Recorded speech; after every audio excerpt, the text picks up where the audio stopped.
I think a lot of my inspiration from where I get my inspiration from is from things of a childhood. For instance, I was probably 4.5 or 5, and I had a doll that had a soft body. It was just filled with sawdust or something. But the exciting thing about it was that I could pin scraps of fabric to it and create all sorts of bizarre and wonderful and fanciful costumes for this doll. And that's where I wondered later where I had maybe a career as a dress designer. But I knew even at that age that I had a very tactile sense of, for instance, I can remember the handles on the interior doors were ridged like a beehive, and I can almost feel them in my hand today.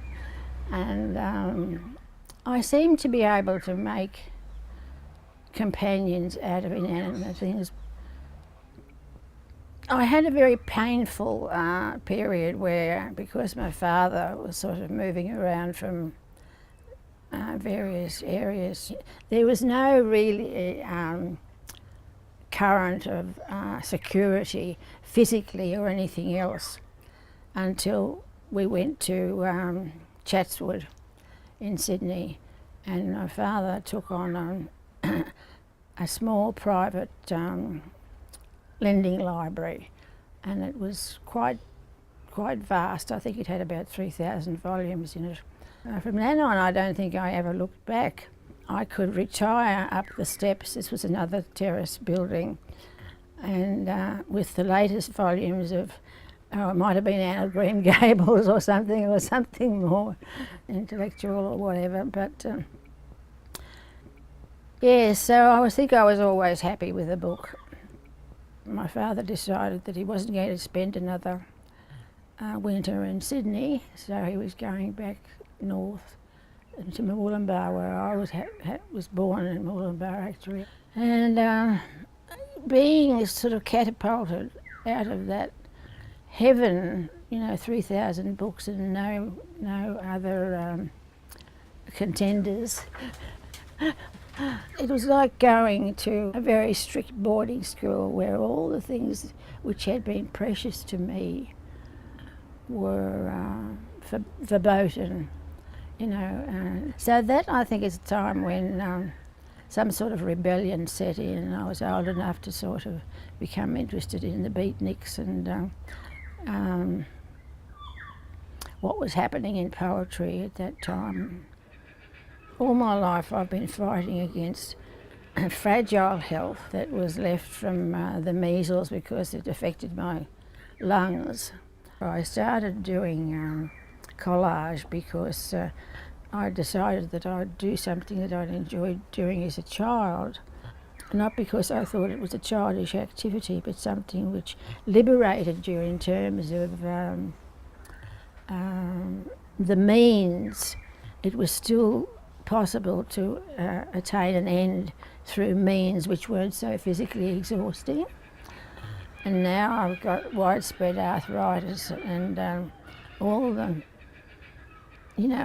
to a certain extent, we don't realise how much the skill of our hands and our bodily members, etc., are, I suppose, not only products of cerebral impulses and so on, but that muscles answer to those input as well.